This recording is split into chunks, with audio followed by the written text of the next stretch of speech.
मुख्यमंत्री देवेंद्र फडणवीस आज डोंबिवलीच्या स्वागत यात्रेत सहभागी झालेले आहेत। गणेश मंदिरात येऊन गणेशाचं दर्शन घेतलंय। त्यांच्याशी बोलूया आपण। सर, डोंबिवलीची शोभायात्रा, स्वागत यात्रा संपूर्ण महाराष्ट्रात कुतूहलाचा विषय, डोंबिवलीसाठी अभिमानाची बाब आहे।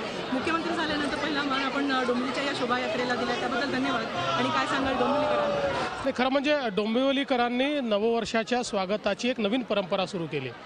स्वागत तर आपण करायचोच, पण ज्या प्रकारे उत्साहानं आपल्या संस्कृतीचं प्रदर्शन करत या ठिकाणी रस्त्यावर आबालवृद्ध येतात, सर्व समाजातले, सर्व स्तरातले, सर्व वयोमानाचे लोक हे रस्त्यावर अतिशय उत्साहानं या ठिकाणी हा सण साजरा करतात आणि आपल्या संस्कृतीचं प्रदर्शन या ठिकाणी करतात।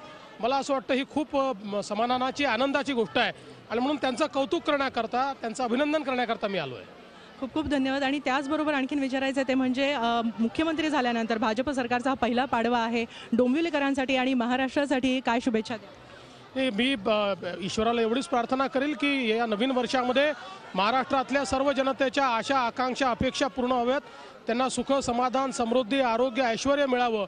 डोंबिवलीकरांना देखील या ठिकाणी त्यांच्या मनोकामना पूर्ण व्हाव्यात आणि त्यासोबत विशेषतः ईश्वराला आम्ही ही प्रार्थना करतो आहोत की महाराष्ट्रामध्ये आज जे कृषीचं संकट आहे, निसर्गाचं जे थैमान चाललेलं आहे, त्याचा सामना करण्याची शक्ती आम्हाला ईश्वराने द्यावी। शेतकऱ्याला या संकटातून बाहेर काढण्याकरता ज्या योजना आम्ही आखलेल्या आहेत त्या योजना फलश्रुत व्हाव्यात, अशा प्रकारचा आशीर्वाद या नवीन वर्षाच्या निमित्ताने ईश्वराने द्यावा हीच प्रार्थना केली आहे। नक्की ईश्वराकडे। आणि त्याचबरोबर तुम्ही गणेश मंदिरातही आलेले आहेत, गणेशाकडे आणखीन काही खास साकडं? मी गणेशाला हीच विनंती केलेली आहे, शेवटी आपल्याला आज जी ऊर्जा हवी आहे ती सामान्य माणसाचं भलं या सरकारच्या माध्यमातून व्हावं, हीच ऊर्जा हवी आहे। शेतकऱ्यांना तोच आशीर्वाद हवा आहे, तोच मी मागितला आहे।